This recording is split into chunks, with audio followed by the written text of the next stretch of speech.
Tanto é que eu estou chamando a apresentação, que está aí na tela, de desafios. Que desafios a gente pode tomar disso que está aí no livro, né? Eu vou trazer alguns pontos que estão no texto, mas vou expandir, vou para um pouquinho mais além daquilo que está aí, e eu peço para vocês caminharem comigo nessa jornada. E aí, se alguém tiver alguma questão, alguma coisa que gostaria que a gente trabalhasse ainda aqui, havendo tempo, né? O povo do tempo aí vai me avisar, né? Do tempo. Aí vocês podem encaminhar por escrito. Eu ouvi ontem que foi boa a experiência de mandar para o Faustino alguma coisa escrita, por escrita, como questão. Precisa ser questão também, uma observação que a gente possa tomar como contribuição. Aí vocês enviem aqui para frente que aí a gente organiza o tempo aqui para valorizar essa participação de vocês também. Então, para começo de conversa, a gente vem desde ontem falando das religiões, das religiosidades, das espiritualidades. E quando a gente fala desse tema das mídias em relação às igrejas, que é o tema central, mas eu também não vou falar só das igrejas aqui hoje com vocês, vou expandir, vou trazer as experiências das outras religiões, das religiosidades e das espiritualidades que permeiam a nossa vivência cotidiana e que também estão relacionadas às mídias. Mas, para começo de conversa, é sempre bom a gente lembrar que a gente tem no Brasil uma imagem que vem do tempo da colonização, de que o Brasil é um país católico. Todo mundo já ouviu isso, todo mundo, às vezes, repete até essa compreensão que vem do tempo da colônia. É uma imagem colonizada de que o Brasil é um país católico. E quando a gente fala hoje de mídias, a gente ainda tem um predomínio dessa imagem nas nossas mídias. Imagem que está em pontos turísticos. Na minha cidade, lá no Rio de Janeiro, todo mundo sabe que um ponto turístico dos principais da cidade está relacionado ao catolicismo, né? Isso vem aí de herança do tempo da colônia. A gente tem, em cidades como Salvador, que é uma cidade tida como negra, de matriz afro, do candomblé, mas a gente tem as igrejas como marca profunda daquela cidade, os símbolos religiosos católicos que estão ali presentes. A gente tem em espaços públicos como repartições públicas, tribunais do júri, crucifixos pendurados ou imagens de santos que são colocados lá. Então, a gente tem essas práticas que reforçam essa imagem que vem do tempo da colônia, porque fomos colonizados no Brasil por um país católico, que era Portugal, e para cá veio e trouxe sua religião, e a gente conhece bem essa história. Mas isso torna a pluralidade das religiões e das crenças, ela torna essa pluralidade muitas vezes escondida. E isso é reproduzido nas mídias, de alguma forma, né? Então, de alguma forma, a gente tem como que uma hierarquia das religiões na forma como as mídias representam as religiões e as religiosidades. Por exemplo, festas. Quais são as festas que mais aparecem nas mídias? Festas religiosas. São relacionadas a qual religião? Né? Então, essa imagem acaba sendo reproduzida pelas próprias mídias. A gente tem um jornalismo fazendo cobertura de festa, a gente vai ter uma cobertura muito maior do que acontece na Páscoa, no Natal, do que o que acontece, por exemplo, no dia do Ramadã. Ou o que acontece no dia de Iemanjá. Em Salvador tem uma cobertura boa, local. No Rio, um pouco mais. Mas em algumas cidades do Brasil passa batido. Não tem cobertura nenhuma. Pode-se dizer, mas não tem esse grupo religioso aqui com força, mas as pessoas precisam saber o que está acontecendo em outros lugares do mundo. Então, nesse nosso começo de conversa, a gente precisa reconhecer que existe uma imagem e que essa imagem acaba sendo reproduzida pelas mídias, o que gera e o que estimula muita intolerância religiosa, vocês não acham?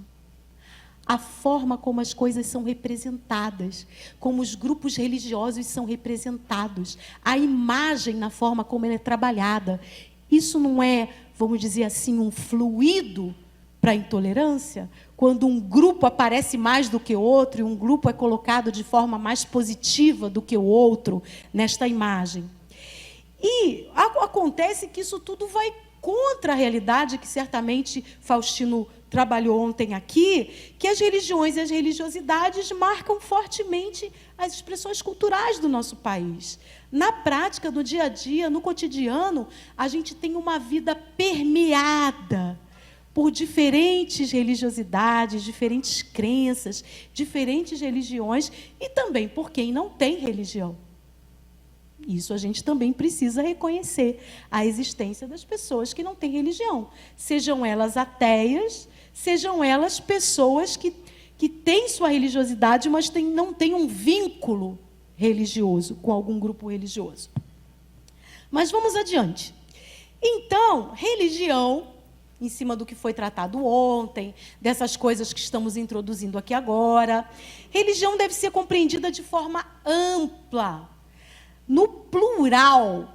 Quer dizer, não é religião que deve ser a nossa preocupação, mas as religiões, as religiosidades, as espiritualidades, como o CESEP bem coloca, tudo no plural, nessa universalidade, levando em conta a diversidade de formas particulares que são relacionadas às crenças, aos mitos, aos ritos.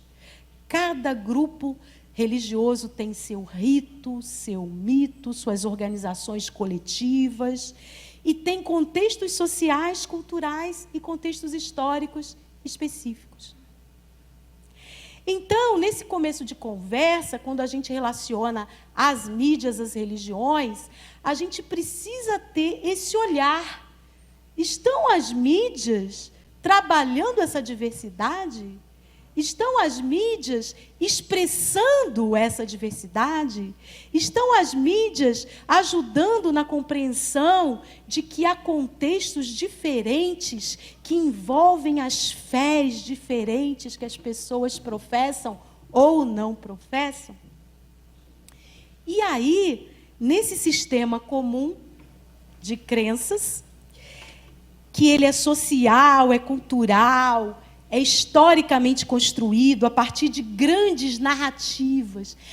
Cada religião tem uma narrativa, tem uma história para contar das experiências de fé que envolvem aquele grupo religioso. Vocês estão pensando aí em algumas que vocês conhecem? As religiões são feitas de histórias, são feitas de narrativas. São feitas de narrações de experiências com o divino, com o sagrado. E como esse divino e esse sagrado se reflete na vida das pessoas que têm fé naquele grupo religioso. Cada religião tem as suas narrativas.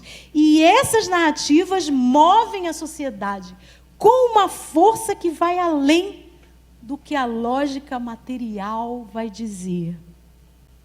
Além da própria institucionalização das religiões. Eu conheço gente que é cristã e tem medo de fantasma. Vocês conhecem? Fantasma é uma figura que emerge de outra espiritualidade que não a cristã. Mas a pessoa tem medo. Eu conheço gente que não quer dormir no quarto de gente que já morreu. Vocês conhecem? Eu conheço gente que não quer vestir a roupa de gente que morreu.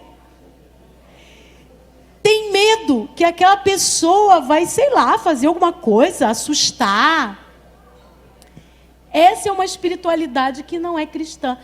É isso que eu estou querendo dizer.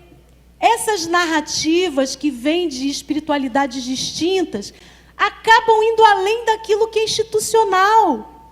Aquilo que é institucional a gente aprende na catequese, na escola dominical, no mundo cristão. Mas é na vivência do cotidiano, com as pessoas com quem a gente convive, que a gente vai aprendendo as narrativas. E a gente vai assimilando essas narrativas. E a gente vai construindo as nossas próprias narrativas que muitas vezes misturam uma tradição com outra, né? Certamente Faustino falou sobre isso ontem aqui, com outras palavras, mas eu estou trazendo essas ideias do ponto de vista que é a praia que eu piso. Eu estava na praia, viu, até ontem. E aí eu vim aqui. Eu estava na praia, mas eu venho aqui também. Então, a praia que eu piso, usando essa imagem, é a praia da comunicação. E aí eu posso dizer para vocês, em cima de tudo que eu acabei de falar, religião é comunicação. O tempo todo. Não são as mídias que comunicam as religiões, não, gente. As religiões já se comunicam por si. Porque as religiões não fazem comunicação. As religiões são comunicação. À medida em que elas narram histórias, narram experiências. Tem religiões que têm coisa escrita. Tem religiões que têm os seus livros. Cristãos têm a Bíblia, islâmicos têm o Corão, e por aí vai. Tem outras experiências de textos sagrados. Mas tem religião que não tem escrito, mas tem a narração. De alguma forma contada, repassada, com a palavra falada, cantada, inspirada, de muitas formas. Mas não é só palavra que tem na religião. O que mais que tem na religião sem ser palavra, gente? Música, símbolos, imagens, dança, rito, comida, dança. Então, religião é comunicação porque tem partilha, transe, experiências de incorporação, experiências múltiplas que mexem o tempo todo com o nosso corpo. Religião é comunicação porque o ser humano é comunicação. Nós somos comunicação. Quando der mais ou menos aí umas 10h30, nem sei que horas são. Quando der assim umas 10h30, 9h25, aqui na minha barriga vai começar um negócio assim. Aí, esse negócio que começa assim, parece uma rosquinha. Aí eu vou passar vergonha, porque vai fazer... né? Vocês têm isso? Todo mundo tem isso. Quando é que eu apertei um botão em mim mesma para dizer que isso tinha que acontecer comigo? Nunca. Mas o nosso corpo nasce assim. Nasce para ser comunicação. Nasce para avisar que chegou a fome. Nasce para avisar que a gente está feliz. Nasce para avisar que a gente está chateado, preocupado, alegre, entusiasmado, para baixo. Nosso corpo é isso. Quem conhece a gente vai dizer, poxa, hoje você está feliz, hein? E não precisa a gente dizer nada. Quem conhece a gente vai dizer, o que houve? Aconteceu alguma coisa? Porque o nosso corpo está dizendo que a gente está preocupado, chateado. Nós somos comunicação. E como nós somos as pessoas de fé que dão rosto, que dão corpo para as religiões, religiões são comunicação também. Religião é comunicação. Religiões são comunicação. O tempo todo. Mas, isso tudo é o nosso começo de conversa. Para dizer que o nosso tema não é esse. A gente podia tratar sobre isso aqui o resto desta manhã. Mas nosso tema são as mídias. Porque as mídias são a forma que o ser humano encontrou de comunicar para além de si. Para além de si. Então, a gente tem voz, a gente tem gesto, a gente tem corpo, a gente tem som, mas esse alcance, ele é limitado. Por exemplo, quem está lá no fundão, está me ouvindo? Mas eu preciso do microfone, isso aqui é uma mídia. Essa mídia faz chegar a minha voz lá no fundão. Talvez aqui vocês me ouçam, consigam me ouvir, mas quem está ali pelo meio já não consegue tanto ouvir o que eu estou falando.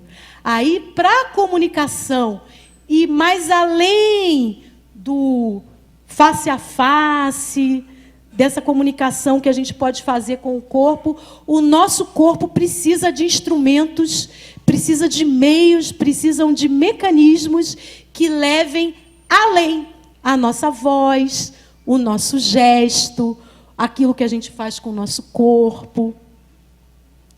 E, nesse sentido, as religiões sempre fizeram uso das mídias.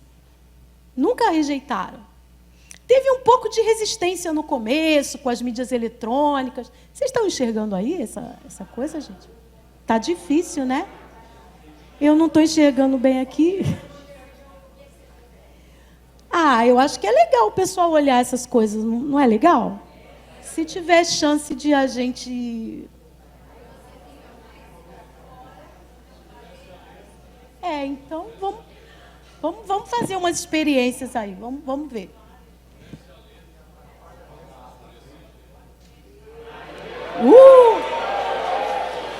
Mas aí eu não vejo as pessoas. Não tem um mais ou menos? É tudo ou nada? Peço para deixar só as do fundo lateral acesa, por favor. Tem a dela aqui, peraí. Estão ali, vamos colocar isso. Mais um pouquinho. Aê. Tá bom assim, pessoal do fundo? Ótimo. Se puder colocar também o foco de luz dela, que às vezes tem que ajustar lá. Enfim, se não der, não tem problema. Tá bom? Tá bom, gente? Então vamos lá. Então eu estava dizendo que as religiões, elas nunca rejeitaram as mídias, e particularmente as igrejas, que são o tema que o CESEP escolheu para essa nossa reflexão, trabalhar com o tema das igrejas. Mas as religiões, de um modo geral, nunca rejeitaram as mídias, né? As mídias, elas tornam possível essa propagação ampla da mensagem cristã, uma publicidade das igrejas, a visibilidade da presença das igrejas nos espaços públicos. No início, quando surgiu o rádio, depois a televisão, houve alguma dificuldade, sim, alguma resistência. Alguns grupos cristãos chamavam o rádio e chamavam a televisão de caixa do demônio. Isso é caixa do demônio, né? O rádio, depois a televisão, que eram aquelas caixas mesmo. Hoje a gente não pode chamar mais de caixa, né? Porque está bem diferente. Mas naquele início houve alguma rejeição, algum medo, alguma desconfiança. Mas à medida que se foi desenvolvendo, trabalhando, usando, as mídias foram plenamente utilizadas pelas igrejas e pelas religiões, de um modo geral. Agora, a gente tem que observar que, mais recentemente, com o avanço do capitalismo globalizado, a partir dos anos 90, veio para o mundo uma nova ordem mundial, e o investimento tecnológico nessa nova ordem mundial é uma estratégia determinante para ela, né? Então, as mídias se tornaram protagonistas dessa nova ordem mundial que vem com o capitalismo globalizado, com o capitalismo dominante dos anos 90 para cá. Então, as mídias são um setor hoje da economia dos mais significativos em termos de investimento, em termos de gastos, né, com as mídias e com a participação mesmo das populações de um modo geral, né? E as igrejas acabaram aderindo a essa nova ordem e investiram também em presença nas mídias. Se vocês observarem, é dos anos 90 para cá que cresce a presença das igrejas na televisão, no rádio, com muita força, né? É nesse período aí, justamente combinando com essa nova ordem mundial que tem as mídias como protagonistas. E os cristãos acabaram se tornando um segmento de mercado, com produtos, com serviços especificamente desenhados para atender as necessidades desses cristãos, né? De consumo de bens, de lazer, de entretenimento. Vocês já viram feira cristã? Feira, expo cristã, expo católica, expo feira do consumidor cristão. Essas coisas que foram emergindo justamente a partir dos anos 90, com as igrejas entrando nesse universo, assimilando essa cultura, que é a cultura das mídias e que também é a cultura do mercado. E nesse contexto nasce a chamada cultura gospel, que é a cultura que não é só da música, que vem nesse contexto, mas junto com a música vem os shows, junto com a música vem os produtos, vem o cachê dos cantores, né? Tem todo um aparato comercial, mercadológico na religião, que é o que eu gosto de chamar de cultura gospel, que é um jeito de ser que envolve não só a fé, não só a forma de cantar e de expressar a fé nas mídias, mas toda a produção mercadológica do mercado que vem junto com essas produções. Então, isso é uma coisa para a gente colocar nesse contexto, né? E nessa revolução das mídias eletrônicas, quando eu estou falando de mídias eletrônicas e dessa revolução, eu estou falando fundamentalmente aí do rádio, da televisão. Os impressos, as igrejas sempre valorizaram, as religiões de um modo geral. Mas essa revolução vem com essa possibilidade múltipla, com um som e imagens, que é o rádio e a televisão, né? Então, essa revolução aí que vem no século XX e, particularmente, dos anos 90 para cá. Já, já, eu vou falar disso aqui, ó. Mas espera só um pouquinho. As grandes mídias, então, as seculares, também se interessaram... Não, mas isso aí não é ainda não. É essa aí. As grandes mídias seculares também assimilaram essa atmosfera. Não só as religiosas, não. Aí passaram a produzir programas, parcelas de programas, também para disputar audiência cristã. Já viram gente cantando música religiosa em programa que não é religioso? Já viram, certamente. Já viram o personagem de novela que é o núcleo religioso da novela? Ou filme também, né? Já viram comercial de produtos que tem religião? No comercial? Pois é, as mídias seculares, não só as mídias religiosas, compreendem que a religião tem um lugar. E passaram a ampliar dos anos 90 para cá. Antes dos anos 90, vocês não assistiriam na TV um programa que não é religioso com um cantor religioso. Isso não tinha. Mas é justamente esse período que eu estou dizendo para vocês, em que o capitalismo globalizado globalizou tanto que a religião está nesse bolo. E a religião e as religiões se tornaram um produto a ser oferecido, a ser comercializado. E, então, muita coisa que não tem nada a ver com religião passou a oferecer produção religiosa, produtos religiosos. Então, também as mídias seculares, né? Núcleo de telenovela, filmes e por aí vai.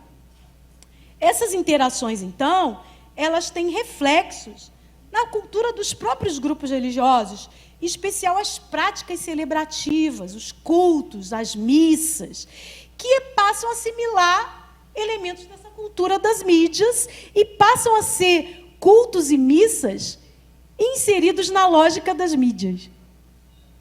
Eu sou evangélica, eu sou da igreja metodista. Eu vejo nas igrejas, na minha igreja onde eu participo e nas igrejas onde eu participo, que se não funcionar o equipamento, às vezes de PowerPoint, não começa o que tem para começar. Porque só começa se tiver o data show, PowerPoint, as imagens funcionando, porque tudo foi planejado para ter imagem. Se falta energia elétrica, não tem espontaneidade para fazer. O que nós vamos fazer agora? Né? Então, olha, gente, eu nunca tive um foco em mim assim. Isso está muito chique. Está muito chique esse negócio. Olha, eu vou gostar dessa coisa agora. Viu? Foco assim, bacana. Então, e eu estou falando dessas coisas aqui, eu estou caindo aqui na minha própria pegadinha, né? Então, que são essas lógicas de se trabalhar culto, de se trabalhar missa, a partir das imagens, a partir daquilo que se apresenta. E a tecnologia se torna um elemento preponderante nessa lógica, em que culto... E eu não estou falando, gente, de igreja rica não, tá? Eu estou falando de periferia do ABC de São Paulo. Morei 18 anos ali. Eu estou falando de periferia do Rio de Janeiro, em que a igreja mal tem o banheiro para as pessoas irem quando estão apertadas, mas gastam um dinheirão para comprar o equipamento de data show, porque se tornou um valor. Se tornou um valor. Ou seja, não só fazer uso das mídias, mas trabalhar com a lógica das mídias. Vocês estão captando o que eu estou querendo dizer? Assimilar essa cultura e essa lógica de que imagem é tudo. Essa frase era de uma propaganda de refrigerante que tinha. Imagem é tudo. E realmente, nessa lógica das mídias, imagem é tudo. Porque mesmo o rádio que não tem imagem, trabalha com imagens que a gente vai imaginar a partir daquilo que está sendo falado. Não é? Então, nesse sentido, a gente vai vendo a transformação das igrejas a ponto do surgimento de igrejas que têm as mídias como parte do seu processo de existência, de criação. Existem igrejas hoje, no mundo evangélico, que foram criadas já sendo midiáticas, com a lógica das mídias. Existem igrejas que, antes de ser um grupo reunido num templo, essas igrejas já eram igrejas no rádio. Exemplo, Igreja Evangélica Pentecostal Brasil para Cristo, começou no rádio, antes de ser um grupo reunido num templo, com o pastor Manuel de Melo, fundador dessa igreja. Começou no rádio, reunia pessoas pelo rádio, e depois a igreja física passou a existir já com as pessoas articuladas pelo rádio. Outro exemplo, Igreja Evangélica Renascer em Cristo. Ela nasce sendo já mídia, ao mesmo tempo. Igreja Universal do Reino de Deus. Já nasce sendo mídia, com programa, com TV, com rádio, com tudo isso. Então, existem igrejas nessa lógica que já são midiáticas desde a sua existência primeira, desde o seu nascimento. Então, as mídias têm esse protagonismo em relação às igrejas, como tem esse protagonismo hoje no mundo, em termos de transmissão de informação, de transmissão de divertimento, entretenimento, tudo isso, e as igrejas acabaram entrando nessa lógica. Agora, as outras religiões também, viu, gente? No Brasil, não é tão forte a presença de outras religiões nas mídias. Mas existem os grupos espíritas, que têm uma força com rádio, com impressos muito grande. Sempre no Brasil os grupos espíritas tiveram.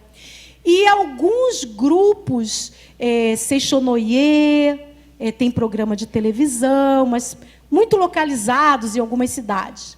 Agora, eu conheci, quando eu fui ao Oriente Médio, um fenômeno que a gente não tem por aqui, que são os telepregadores muçulmanos.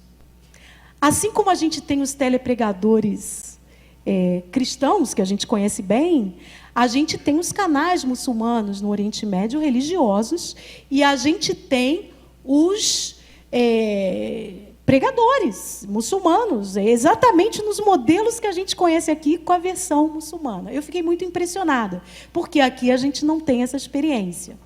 Mas ela é muito forte, em especial no Oriente Médio e em alguns canais que são transmitidos na Europa, né? É uma experiência que a gente não conhece aqui. Então, nesse sentido, é muito importante, gente, vou fazer um parênteses aqui, que é muito importante, tem relação com a reflexão de ontem. A gente não pode cair na armadilha de avaliarmos os grupos religiosos pela presença que alguns têm nas mídias. E homogeneizarmos pelas mídias. como você assiste um programa católico ou evangélico na televisão, no rádio, que você critica o conteúdo, os evangélicos são assim. Não são.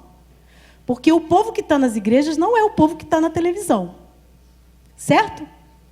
Vocês estão me acompanhando nessa lógica? Quem está na televisão, quem está no rádio, é uma parcela muitíssimo pequena de quem tem patrimônio, de quem tem muito dinheiro para estar nas mídias, de quem tem parceria com o poder público para conseguir concessões.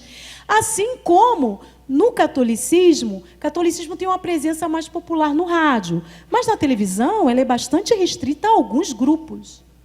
A gente não pode falar que a Igreja Católica está na televisão. Não é a Igreja Católica. São alguns grupos que têm esse controle de alguns canais de televisão.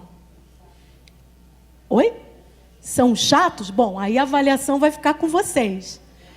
Mas o que a gente não pode cair na armadilha é de homogeneizar por esse particular.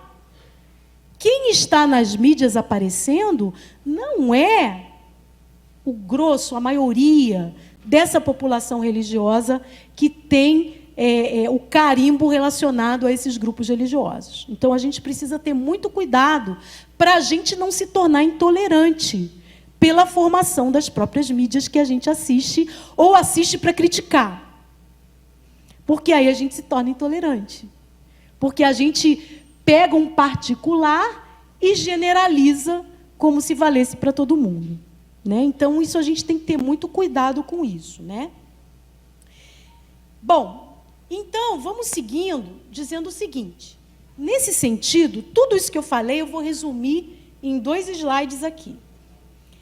O religioso, ou as espiritualidades, ou aquilo que são as crenças diferentes, as fés diferentes, eles estão nas mídias independentemente de essas mídias serem religiosas. Eles estão presentes na existência das mídias religiosas, com presença nas mídias seculares, citamos exemplos aqui, e presença no entretenimento, na publicidade, no jornalismo, na internet, nas mídias sociais. Porque está no cotidiano. As fés, as crenças, as espiritualidades estão no cotidiano. Porque estão no cotidiano, vão aparecer nas mídias, porque há produtores que sentem o interesse, sentem o desejo de expressar essas experiências vividas nessas produções das mídias. Novela, filme, publicidade, jornalismo e por aí vai. Agora, as mídias também acabam sendo mediação das igrejas ou das religiões, porque as culturas religiosas acabam ganhando outro significado pelas mídias. O espaço público passa a ser ressignificado pelas religiões e pelo religioso, com uma religião pública que vai pelas mídias. A religião acaba se tornando pública, ou as religiões se tornando públicas, pelas mídias. Entram na casa das pessoas, entram no carro das pessoas, entram no ouvido das pessoas com fone de ouvido, os grupos religiosos mais distintos que têm presença nas mídias. Tá? Então, isso é muito importante da gente ter como ponto de partida. Como é que está meu tempo aí, gente? Quanto que eu tenho mais? Quanto que eu tenho mais? Que agora nós vamos entrar na parte que mexe muito com a gente hoje, que é a parte digital. Até agora eu falei muito de rádio, de TV, mas e o digital? O digital, gente, mudou radicalmente esse quadro que eu estou construindo com vocês. Não que esse quadro não exista mais por causa do digital, ele está aí, o quadro está aí. Mas o digital vai alterar. Tem uma teóloga dos Estados Unidos, ela é católica, ela se chama Elizabeth Drescher, que chama o que está acontecendo com a gente no mundo da religião de reforma digital. Que a gente está vivendo um momento de reforma e de reforma provocada pelo digital. Por quê? Porque hoje, se as igrejas antes tinham controle do que vai para o rádio e para a TV, as igrejas não têm mais o controle do que vai para o digital. você, podemos ser produtores de conteúdo. Não podemos? Estamos sendo. Quantas pessoas aqui agora, nesses momentos que nós vivemos, tiraram uma foto, filmaram, postaram, mandaram para pessoas aquilo que estão participando aqui? Isso é produção de conteúdo. Que pode ir para pessoas dirigidas ou pode ir para pessoas que vocês nem sabem que vão ler o conteúdo que vocês colocaram nesses espaços, porque eles são muito amplos. Então, a gente vive um momento em que mudou radicalmente o quadro da relação das igrejas com as mídias por causa do digital. E agora a gente precisa conversar bastante sobre isso, porque tem implicações e muitos desafios. As igrejas e os grupos cristãos, eles perceberam que as mídias podem não apenas apresentar o evangelho, dar visibilidade, mas podem articular, promover socialidade, firmar comunidade. Existem comunidades formadas hoje que não são físicas, que são virtuais. Vocês participam de comunidades virtuais de troca? Participem. Vocês não estão no grupo do SESEP aí? Vocês não vão embora e não vão continuar recebendo coisas?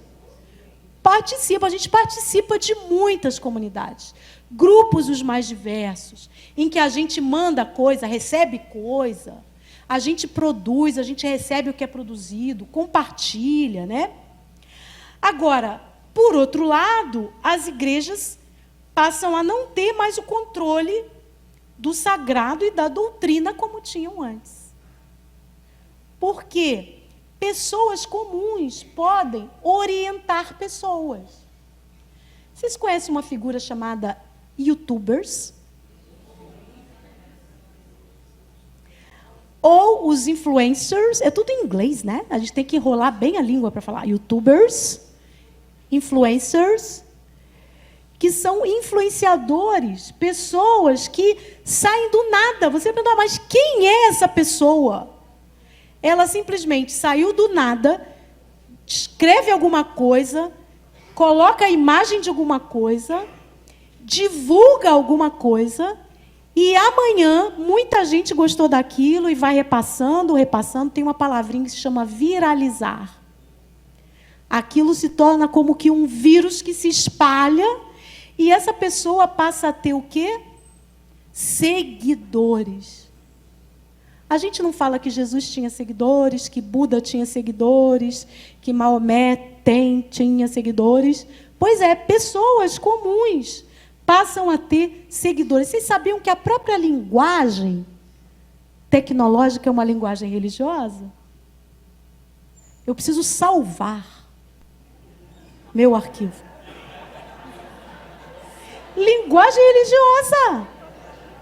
Vamos compartilhar. Gente, isso tudo a religião já faz as religiões fazem há séculos, mas a linguagem tecnológica até captou isso. E eu já vou dizer isso para vocês, gente. Tecnologia, para dar resultado, trabalha com afeto. Trabalha com coisa que emociona. E essas pessoas que do nada ganham muitos seguidores, elas trabalham com aquilo que afeta. Afeto é aquilo que afeta. Então, trabalham com aquilo que afeta, que mexe com o coração. Pode ser humor, pode ser uma coisa muito séria, pode ser uma reflexão muito densa. E isso é uma coisa que a gente precisa prestar atenção, porque está acontecendo, está mudando a vida das religiões, está mudando a vida da política, da forma de fazer política, e com isso está mudando a vida do mundo e das pessoas. E por mais que a gente diga, eu não quero saber disso, você será afetado pelo que está acontecendo, porque quem quer saber disso está trabalhando com isso e vai afetar a nossa vida. Por mais que a gente diga que não quer. Porque a coisa está dada. É a reforma digital, como disse a nossa teóloga Elizabeth Drescher. Então, a perda do controle dos discursos, dos símbolos religiosos por parte das autoridades eclesiásticas tem também aberto um espaço para experiências lúdicas nas mídias digitais, que expressam elementos clássicos da fé em espaços de entretenimento e humor. Então, Porta dos Fundos, mas tem também grupos religiosos de humor, tá, gente? Não é só Porta dos Fundos, não. Pastor Adélio, já viram? Pastor Adélio é uma figura que foi criada para fazer humor sobre pastores do mundo evangélico para o mundo evangélico. E tem um monte. Esse também é um fenômeno, porque recentemente teve o caso forte aí do especial de Natal do Porta dos Fundos. Isso mostra como as religiões, e particularmente o cristianismo, perdeu o controle das suas narrativas. Se a narrativa do Natal era cristã, não é mais. Porque se pega essa narrativa e se reconstrói de outro jeito. E não tem como controlar. Porque antes havia controle, sabe de quem? Dos donos de TV e de rádio. Dono de TV falava assim, não vou transmitir isso, porque isso meus telespectadores não vão gostar. Agora, o que acontece agora com o digital, e particularmente Netflix, que é o caso que aconteceu, isso se chama sob demanda, on demand, assiste quem quer. Então, não tem como impedir. Qual é o impedimento? Eu não quero assistir, ponto final. Não gosto disso, ponto final. Mas tem quem queira assistir e está lá disponível para quem queira. Então, não há mais controle. Não pode haver. O controle que existia de donos de veículos religiosos, de veículos não religiosos, de TV, de rádio também, esse controle agora não existe mais. Porque mesmo que o Porta dos Fundos fosse censurado, alguém gravaria isso e soltaria por aí. Não tem controle. Não tem mais controle. No mundo digital, a coisa se espalha como pólvora. O ministro que escreveu errado apagou. Mas muita gente já tinha salvo, já tinha feito um print da tela. Então, não tem controle. Você apaga, mas os segundos, às vezes, que levam para apagar uma coisa, alguém já capturou. E não tem mais controle. Né?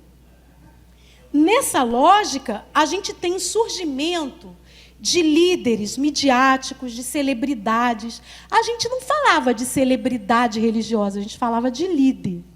Mas hoje a gente tem celebridade religiosa que anda com segurança, que tem fã agarrando, que tem fã que quer copiar o cabelo da celebridade religiosa, que compra o ingresso do show da celebridade religiosa para sentar assim bem na frente e tirar foto. Quer dizer, são fenômenos que são desse universo hoje, dessa realidade digital que é efêmera, ela não é constituída em solidez, mas que vai penetrando no universo das religiões. E aí o rádio, a televisão, a internet tornam-se fundamentalmente doutrinadores para todo tipo de público. Todo mundo sabe aqui o que está acontecendo com o Papa Francisco em termos de oposição ao pontificado de Francisco. E como a internet tem sido um veículo poderoso dessa oposição. Né? Tem de apoio também, mas da oposição muito particularmente. Né? Então, a gente, nessa reforma digital, a gente tem uma forte capacidade de expressão, de circulação do religioso, não só das religiões, das diferentes espiritualidades e crenças, pelas mídias sociais. Aí eu tenho para vocês aí as 4 mais populares no nosso país, em ordem de pesquisa. Né? Facebook, que já foi mais popular, está caindo porque o Instagram está em segundo, como uma mídia bastante preferida, principalmente pela juventude. Quem está no Instagram hoje, quem hoje privilegia o Facebook são pessoas acima de 35 anos.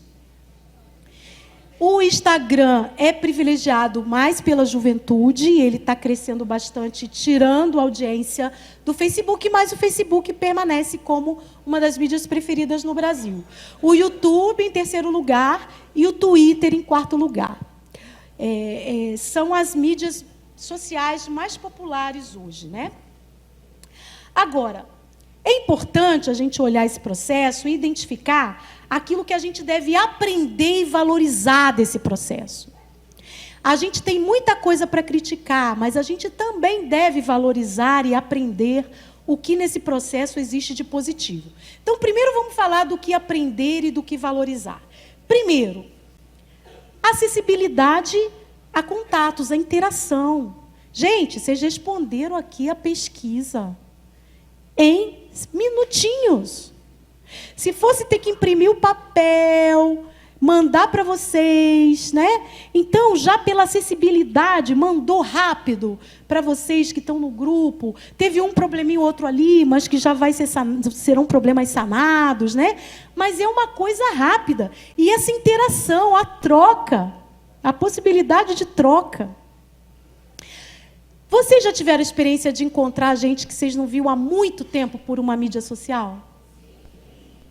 Eu tive recentemente, eu encontrei uma pessoa que eu não via há uns 40 anos. 40 anos que eu não via a pessoa. Ela estudou comigo no ensino médio, que se chamava 2º grau. Eu tenho essa idade do 2º grau. E encontrei agora, almoçamos juntas, perto do Natal. E foi uma alegria, e foi por causa de mídia social. Então, essa possibilidade de interação, de encontro, de acessibilidade é uma coisa muito boa. A socialidade também. Ah, tá, que susto. A sociabilidade também. A criatividade que a gente pode ter nas mídias. Gente, o povo é muito criativo, né? Todo mundo sabe o que é meme? Meme, né? Vem do grego, da mimética, da imitação. Então, você pega uma foto, pega uma imagem e cria, imita em cima dessa imagem. Aí o nome meme, né? Gente, é muita criatividade. Eu não seria capaz de fazer as coisas que as pessoas fazem com foto, com vídeo. E a gente se diverte, tem muita sátira, muita crítica séria também, né? Tem muita bobagem, mas também tem muita coisa séria que a gente aprende muito. O entretenimento, que é mais barato. É mais barato para muita gente que não consegue ir num teatro, que não consegue pagar um ingresso para um show. Consegue, por uma mídia social, assistir um show, assistir um filme. Realmente, o entretenimento é um elemento positivo. A livre possibilidade de expressão e de partilha de conteúdos. A gente tem essa liberdade de partilhar os conteúdos, de dizer, de se expressar. Com a televisão, alguém aqui já apareceu na televisão dizendo alguma coisa? 1, 2, 3, 4, 5, 6, 7, 8. Acho que tem uns 30, 40 mãos que levantaram. Acho que dá o quê? 10% desse auditório. É muito pouco.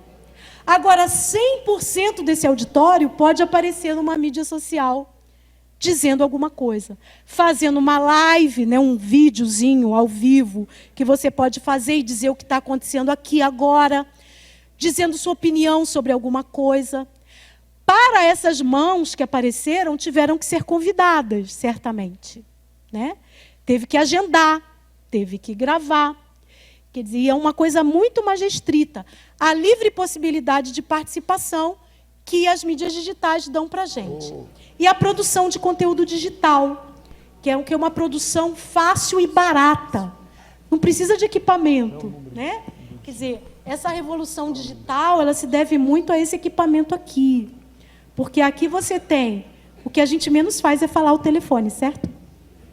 A gente tem TV, a gente pode filmar, a gente fotografa, a gente escreve, a gente pode produzir muita coisa com baixíssimo custo, baixíssimo custo. Agora, antes de ir para o intervalinho, vamos falar então, falamos do positivo, mas a gente precisa falar dos elementos críticos. A gente pode aprender do positivo, mas a gente precisa também aprender do negativo. Negativo, então, André. Primeira coisa, o uso indiscriminado. A alusão da liberdade de expressão para fazer um abuso. A liberdade de expressão, ela é um direito que nós temos, mas ela tem um limite quando ela atinge o outro, quando a gente agride pessoas. Então, a minha liberdade ela está limitada à liberdade das outras pessoas também. É um direito que tem limites. E o que está acontecendo é um abuso dessa liberdade de expressão, com vazão aos piores sentimentos.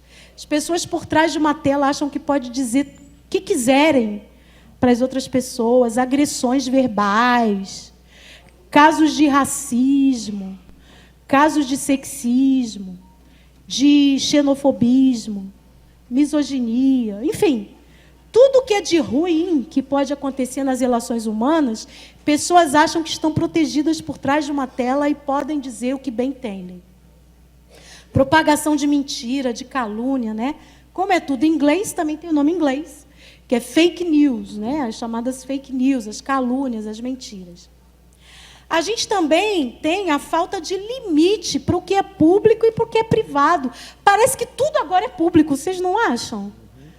A pessoa está num leito de hospital, toda arrebentada, caidaça, aí sai a foto da pessoa.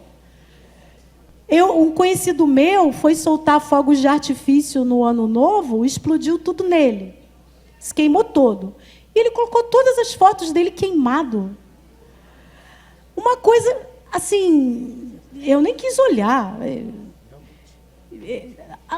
As pessoas acho que perderam muito o limite daquilo que precisa ficar com a gente e daquilo que deve ser tornado público, né?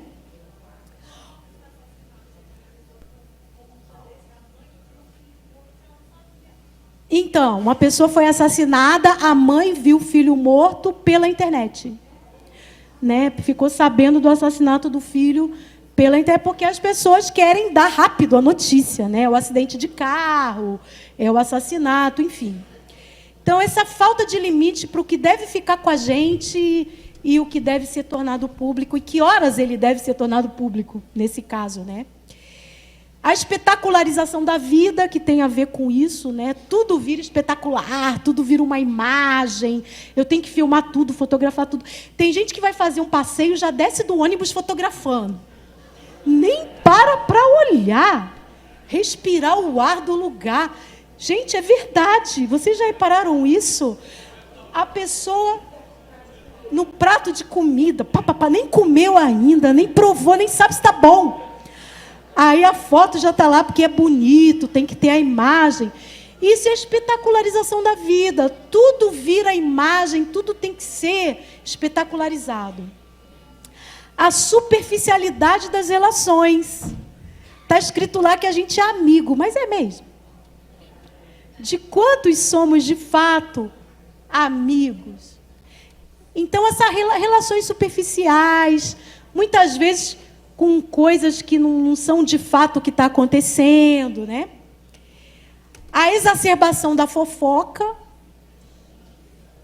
Tem gente que põe lá, estou de luto, só isso. Aí você tem que perguntar. Luto por quê? Aí outro dia a pessoa respondeu, porque meu amigo está me devendo um dinheiro e não me pagou. Está de luto pelo amigo. Aí solta isso para todo mundo. Quem é esse amigo? Quem é o caloteiro? Porque é isso que a pessoa está dizendo, né? Quem é o caloteiro? Sabe, aí vira fofoca, vira um tititi de coisas que não deveriam ser colocadas. A pessoa está falando mal do amigo em público, sem citar o nome. Aí fica, quem será? Será que é fulano? Será que é fulana? Enfim, complicado, né? E a ocupação desmedida do tempo livre. Sabe o que está acontecendo? Não tem mais tempo livre. Porque quando a gente não tem nada para fazer, está ligado. Está deitado para dormir, para pegar aquele soninho? Está ligado. Está no intervalo de alguma coisa? Está ligado. Não tem mais ociosidade, que é muito importante e necessário. O tempo ocioso para a cabeça se liberar. Aí a cabeça está ligada o tempo todo. É recebendo a notícia, é recebendo a foto, é falando com alguém. Então, uma ocupação desmedida. Estou dizendo que não é para fazer isso. Mas é que o tempo livre não é mais livre. né? Porque está ocupado com o elemento tecnológico. Na volta do intervalo, vamos falar de mentira?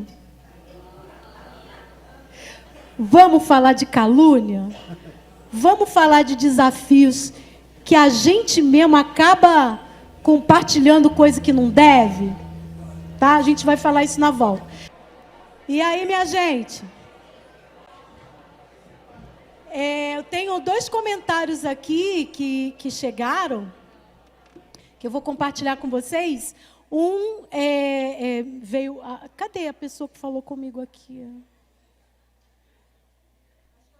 O Dirceu, né?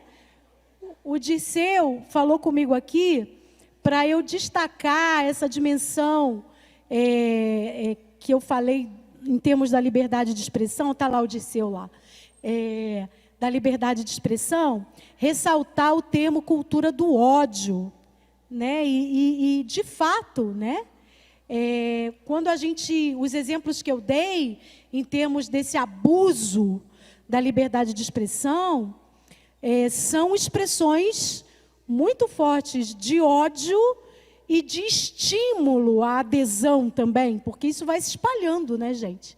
À medida que as pessoas expressam com tanta ênfase e com tanta liberdade, e isso vai se espalhando. Então, as expressões de ódio hoje...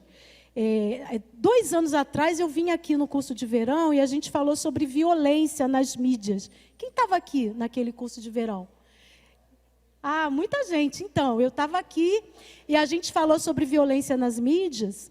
E uma das coisas que a gente falou foi justamente esse estímulo ao ódio nas mídias, que tem consequências seríssimas em termos de violência simbólica, violência psicológica e violência física também, que resulta muitas vezes, né, em violência física.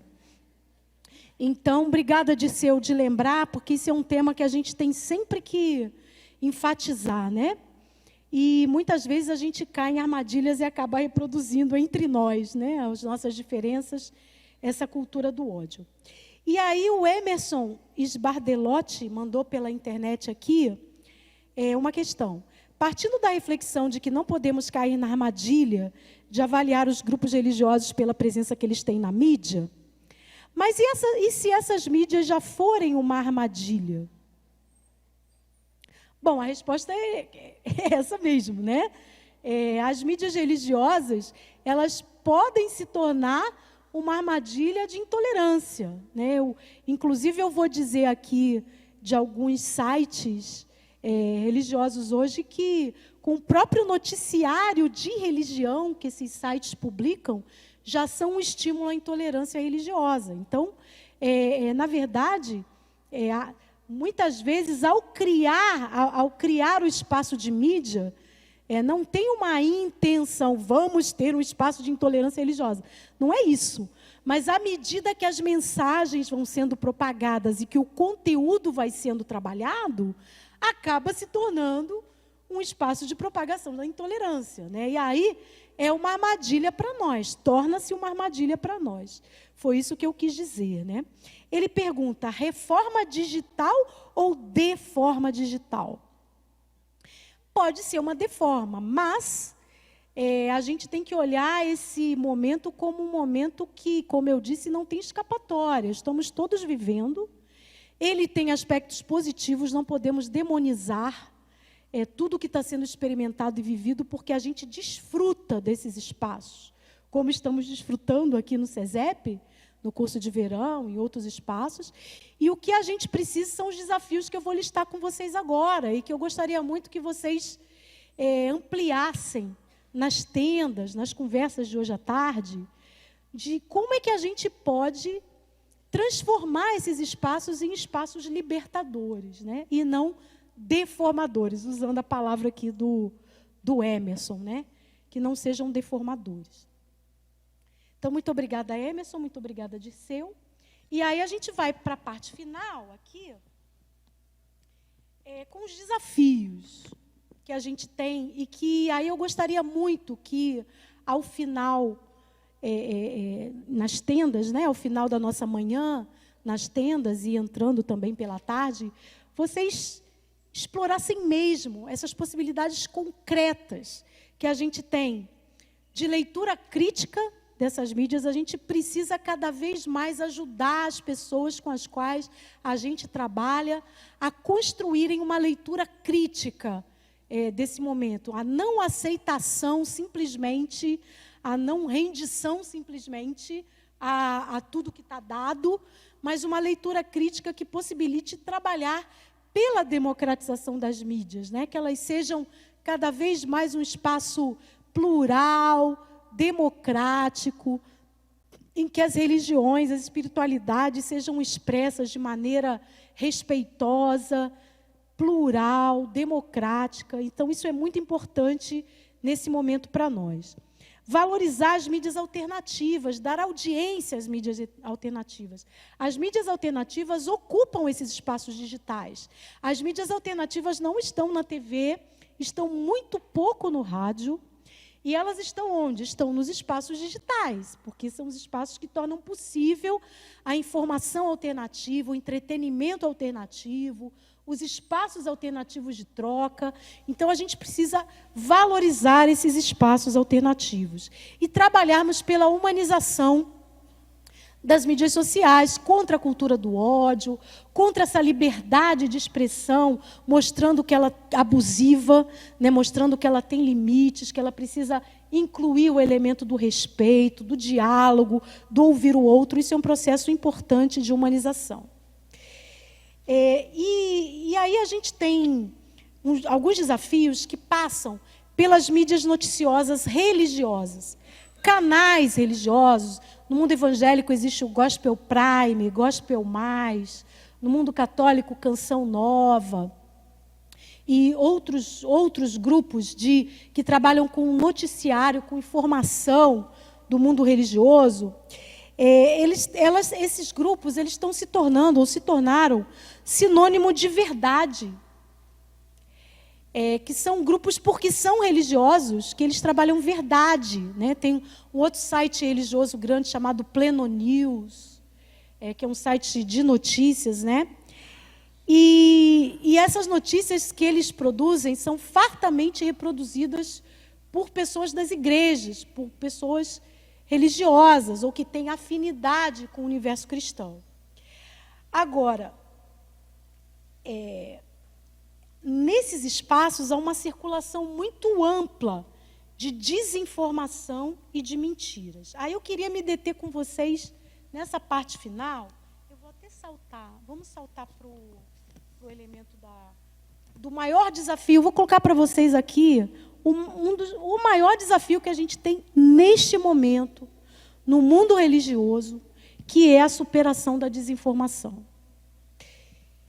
Desinformação, ela tem várias vertentes, e aí eu vou trabalhar um pouquinho com vocês isso para a gente fechar esse nosso momento das mídias com esse que é o maior desafio. Não é uma coisa tabu de discutir, todo mundo está discutindo isso, tem até uma CPI no Congresso Nacional, de que as eleições de 2018 foram marcadas por mentiras divulgadas na internet, particularmente pelas mídias sociais. A criação da CPI é resultado desse incômodo que foi criado, e o tema das eleições do Brasil é um tema que está aí pelo mundo, sobre o que aconteceu aqui, que já tinha acontecido em 2016 nas eleições dos Estados Unidos e que já tinha acontecido como um grande laboratório na votação do Brexit na Inglaterra. Então, a gente tem que olhar a votação do Brexit em 2016 como uma experiência piloto de se usar as redes para disseminar desinformação. Mas o que é desinformação? Não é só mentira, não, tá? Isso eu queria chamar a atenção de vocês. Desinformação tem um conceito aí que é da comunidade europeia, justamente a comunidade europeia parou para estudar desinformação depois do Brexit. Brexit, todo mundo sabe do que eu estou falando? Brexit foi... Então, gente, isso é muito importante, porque o Brexit é um paradigma para tudo isso que a gente está falando aqui. O Brexit foi a votação que aconteceu em 2016 na Grã-Bretanha para a Grã-Bretanha sair da comunidade europeia. Sair ou não sair, era um referendo. Sim ou não. E a campanha foi muito forte pelo não, e a campanha foi muitíssimo fortemente baseada em mentiras sobre a presença da Grã-Bretanha na União Europeia, prejuízos que a Grã-Bretanha teria de participar da União Europeia e tal. Então, a campanha pelo não foi vencedora, e foi um grande laboratório que o presidente Donald Trump usou na sua campanha à presidência, baseado no que foi feito no Brexit.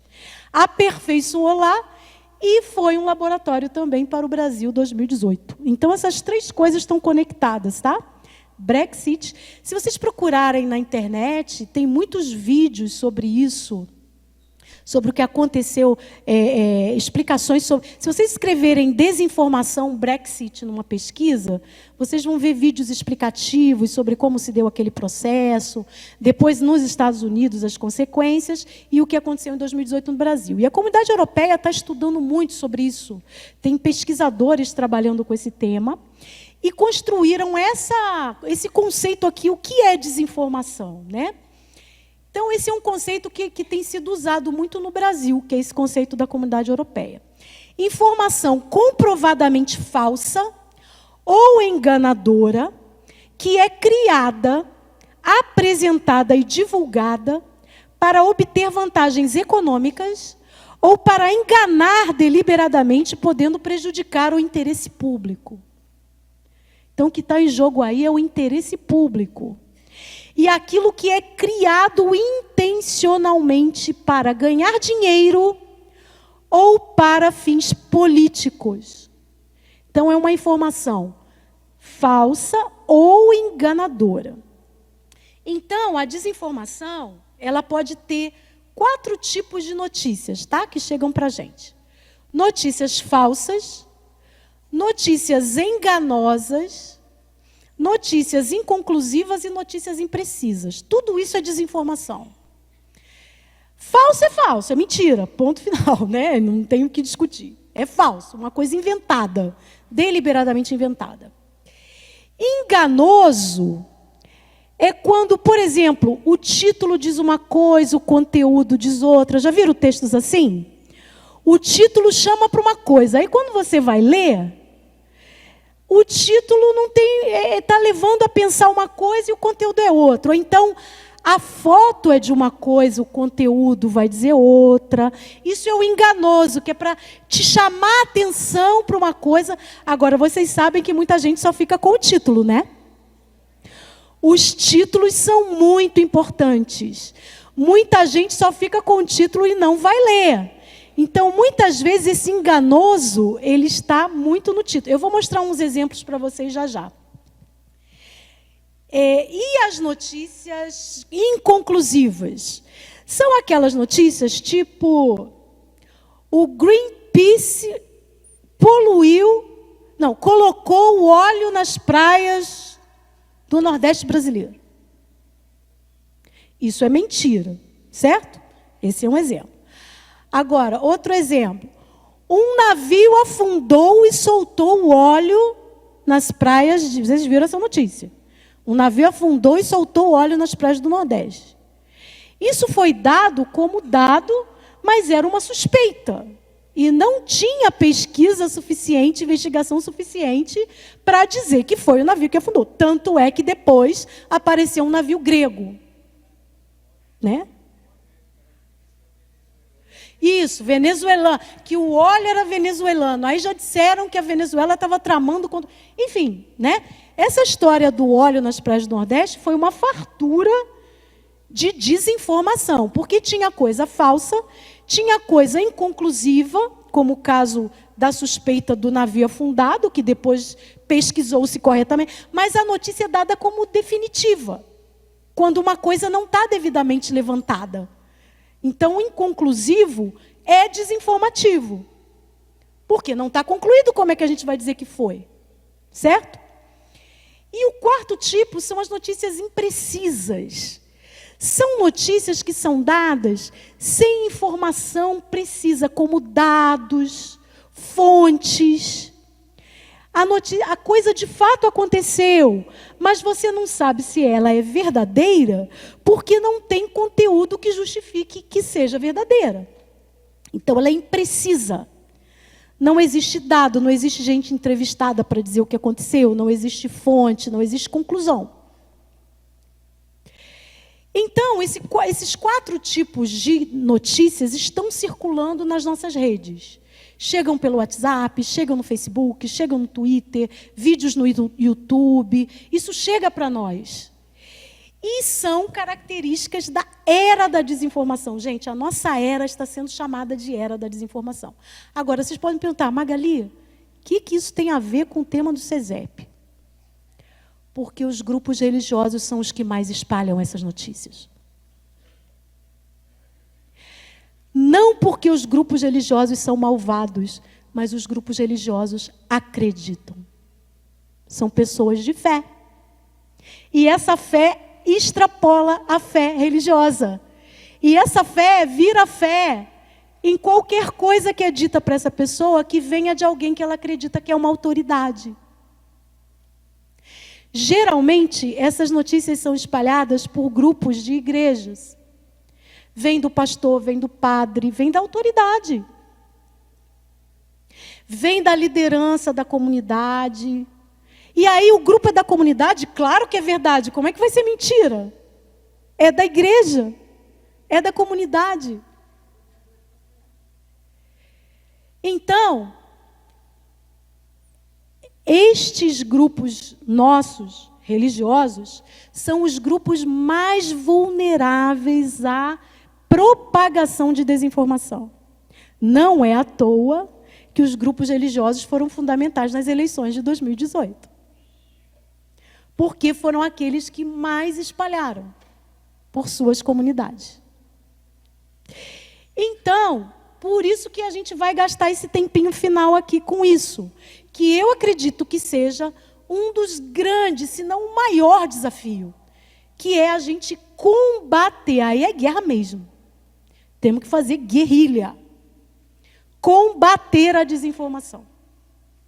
E a desinformação, vamos mostrar o outro. A desinformação, ela não é que ela é novidade não, viu, gente? Desinformação é coisa velha. Contar mentira, isso tem nas mídias há muito tempo.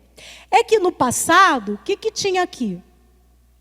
A informação de 1 a 1. Tá? Então, a pessoa mandava uma mensagem minha para você, era o e-mail, era o chat, era aquela coisa mais fechada. Depois que começaram as redes, as mídias sociais, a informação foi de 1 para muitos. E agora, a informação é de muitos para muitos. Nem é mais de 1 para muitos. A gente não consegue identificar de onde vem. Porque vem de muitos, para muitos. Então, essa transformação é que a gente tem que compreender. Não adianta a gente usar as mídias, a gente precisa entender como elas funcionam. Muita gente fala de... tem um termo em inglês, media literacy, que é alfabetização para as mídias, ou inclusão nas mídias. Mas não adianta saber usar. A gente tem que saber como funciona. Como funciona. Por que chega para mim e não chega para outro? Como chega? Não é só usar. Não é só acessar. Esse é o nosso grande desafio. É darmos um passo maior, que é saber como funciona, os mecanismos, as armadilhas, as artimanhas. E aí, tem até, eu trouxe essa imagem aqui, circulou muito no ano passado, pelo Facebook, o Papa Francisco cancelou a Bíblia. Vocês sabiam disso? O Papa Francisco é uma das autoridades mundiais que mais são alvo de desinformação. muitas falsas, muita mentira. E essa aqui foi uma das mensagens campeãs do ano passado, que é uma notícia. O Papa Francisco surpreendeu o mundo ao anunciar que a Bíblia está totalmente desatualizada e precisa de uma mudança radical. Né? E vocês veem a imagem que colocaram dele. Né? A imagem que colocaram dele.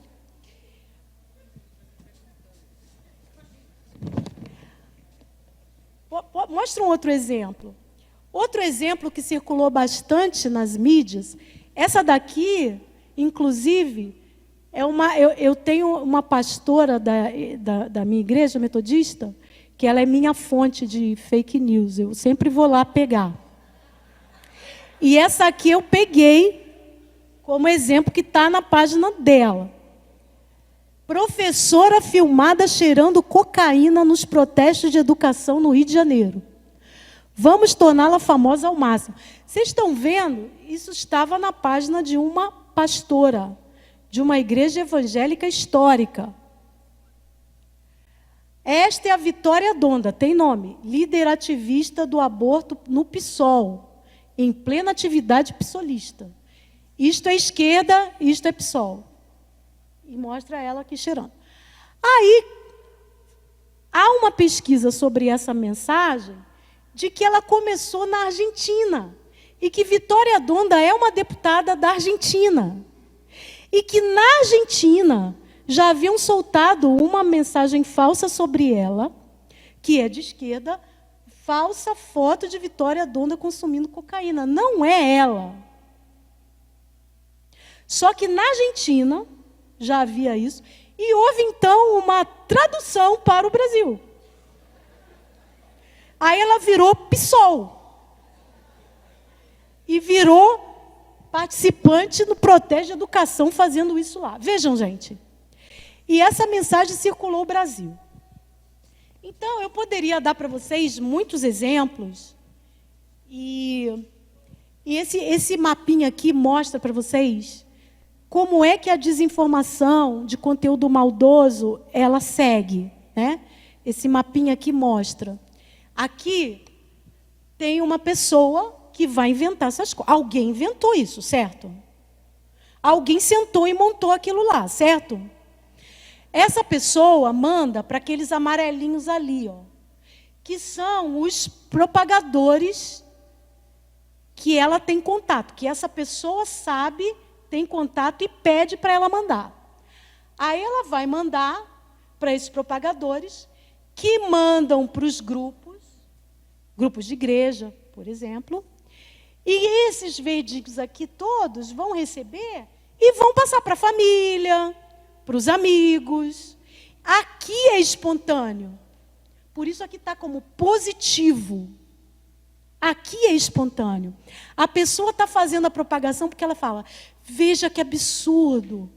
Essa mulher, uma deputada do PSOL, cheirando cocaína. Nós temos que falar contra ela. A pessoa sente no coração isso. E ela vai mandar para um monte de gente. Ninguém vai pedir, ninguém pede. Aqui é diferente. Aqui tem uma intenção. Tem gente articulada que vai passar.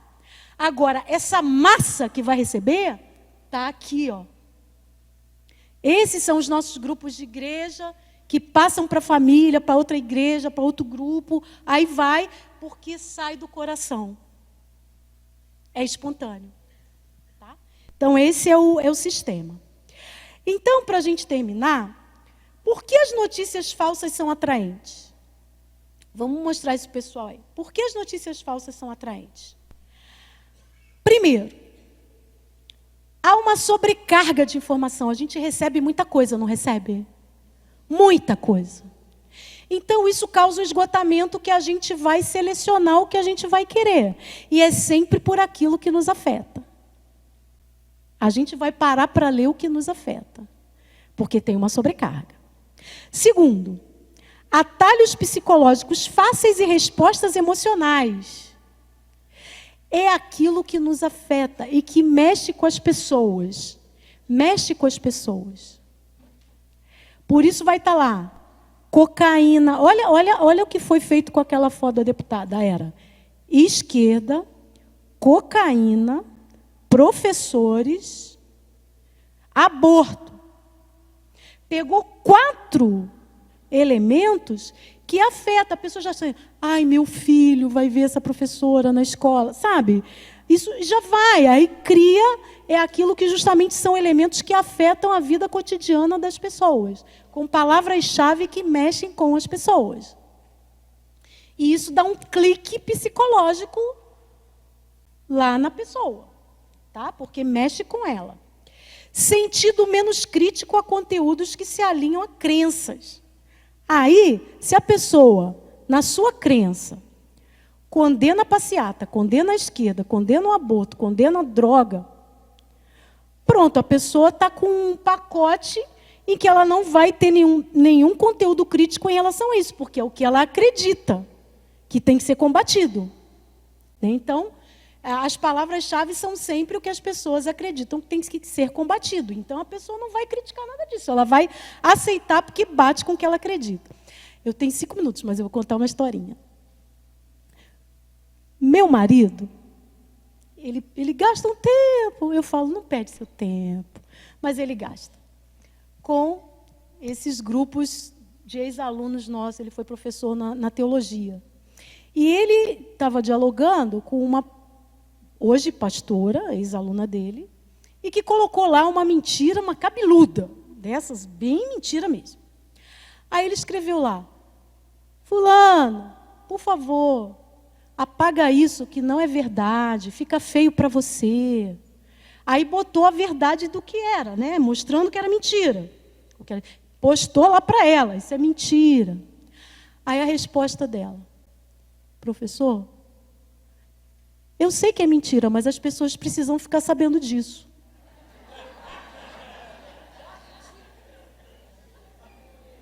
Eu sei que é mentira, mas as pessoas precisam ficar sabendo disso. Vejam como é que mexe de um jeito com a pessoa, que a pessoa fala, é mentira, mas isso precisa ser dito. Eu acredito tanto nisso que precisa ser verdade.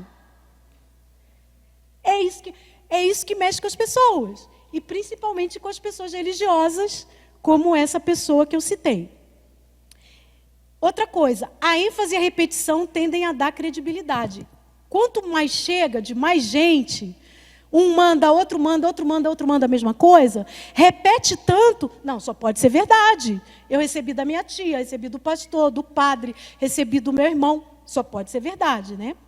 E por último, as imagens são menos sujeitas a críticas e suspeita. Quando tem imagem, as pessoas acreditam mais. Então, o que a gente pode fazer, né, gente? Então, vou dar um exemplo para vocês. O que a gente pode fazer. Mas antes, eu vou só dar umas dicas do que vocês podem fazer agora. Agora. Primeiro, assumir um compromisso de verificar e checar o conteúdo que se deseja compartilhar. Gente, pesquisas mostram que a maior parte do conteúdo falso é conservador, é de direita, e é de grupos relacionados mais até à extrema-direita. Mas grupos progressistas e de esquerda também propagam desinformação. Tá? Também propagam. Então, precisamos verificar, sempre verificar, checar, antes de compartilhar. Ler o material e sobre ele não ficar só com o título. Nem só com as imagens, diferenciar informação de opinião. Tem coisa que é opinativa. Tudo bem, a pessoa pode dizer o que ela quiser, mas não pode ser dado como notícia. Verificar a autoria. Desinformação geralmente não é assinada. Está assinado? Aí a gente já pode, né, verificar, já tem um ponto a favor. Mas geralmente o que é falso, mentiroso, não tem assinatura. Aquela notícia que eu mostrei do Papa ali não tem autoria. Coisa falsa nunca tem quem é autor. Por isso a importância das agências de checagem. Aos fatos, Lupa, e-boatos, boatos.org, e-farsas, tá? Então, é muito importante as agências de checagem. O texto é vago, é sem data, não traz dados concretos, tende a ser uma mentira, certamente, se não tem dados. Alarmismo, tem umas coisas assim. Atenção, cuidado, as mídias estão escondendo isto. Compartilhe antes que desapareça. Compartilhe com seus amigos e sua família. Gente, é certo que é mentira. É certo que é mentira. Quando vier um alarmismo pedindo para compartilhar, é mentira. Ou se você desconfiar, cheque antes, mas nunca passe adiante sem checar. Tudo errado, tem muito eu também. E aí, por fim, eu quero compartilhar com vocês uma iniciativa da qual estou fazendo parte, que é o coletivo Bereia. É um coletivo de jornalistas cristãos que resolvemos, no ano passado, criar um site de checagem de notícias desses grupos religiosos que propagam notícias pela internet. Então, somos um grupo de 10 jornalistas, fazemos o trabalho 90% voluntário, só tem uma pessoa que foi cedida por uma organização chamada Paz e Esperança. E por que coletivo Bereia? Por que esse nome? Bereia, se vocês procurarem na Bíblia, que o Papa não cancelou, Bereia é uma cidade grega, está em Atos, capítulo 17. Quem não costuma ler a Bíblia, vale a pena ver essa história, que é interessante. Em Atos, capítulo 17, o apóstolo Paulo chegou para levar o evangelho lá em Bereia.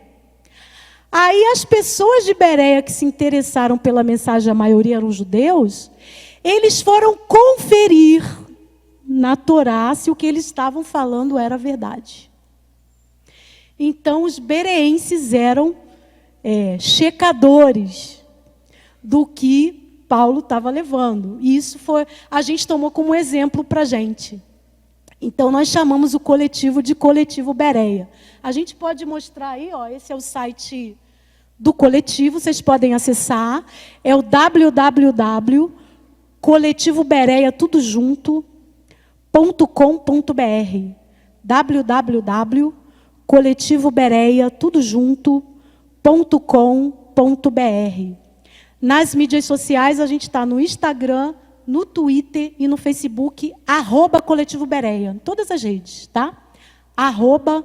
@Coletivo Bereia, tudo junto. E o que a gente faz? A gente checa notícias que estão Gospel Prime, Gospel Mais, Pleno News, Canção Nova, e tem mais um, que agora não está me faltando. E a gente também checa publicações no Facebook e no Twitter de ministros de Estado que se dizem religiosos e de pessoas da bancada religiosa no Congresso Nacional, o que eles publicam, a gente checa. Então, vocês podem ver aí, a gente chama de torre de vigia, essa checagem dos políticos, ministros de Estado e membros da bancada religiosa. E a gente tem também, por exemplo, ali, um exemplo para vocês. Não há missionários comunistas na Amazônia nem em defesa do fim da conversão religiosa para indígenas por católicos. Essa foi uma notícia de que havia missionários comunistas que o Papa estava defendendo na Amazônia, por isso o Sínodo da Amazônia. Por exemplo, é um conteúdo enganoso. Esse é enganoso, porque se pegou uma coisa do Sínodo e se transformou numa coisa outra. E aí a gente deu esse tratamento, né? Tem várias coisas como não há fome no Brasil, fala do presidente Bolsonaro. Governo Bolsonaro não criou 5 universidades federais, isso foi propagado pelo ministro Weintraub, que se apresenta como católico. Enfim, vocês podem visitar. Essa é uma iniciativa e a gente deve divulgar. Nós somos o único site que checa notícias religiosas. ou que são produzidas por religiosos, ou que têm conteúdo de religião. E nós estamos muito felizes com isso. A gente fez uma paradinha agora, segunda-feira o pessoal volta. A gente fez uma paradinha de ano novo. A partir de segunda-feira já tem material novo, mas tem bastante coisas aí que vocês já podem conferir. Então, gente, vamos ficar de olho. Não vamos demonizar as mídias. Podemos humanizá-las. Podemos participar, transformá-las em espaços democráticos, em espaços justos e dignos. Esse é o desafio para vocês conversarem à tarde, né? Como é que a gente pode fazer isso? Eu dei um exemplo. Nos juntamos, jornalistas cristãos, e fizemos isso aí. Podemos fazer outras coisas, né? O que mais que a gente pode fazer? Esse é o desafio da tarde. Eu agradeço muito que ninguém dormiu, eu acho. E agradeço muito a participação de vocês e vou passar nas tendas que eu consegui passar mais tarde para ver como é que está a conversa. Obrigada, gente.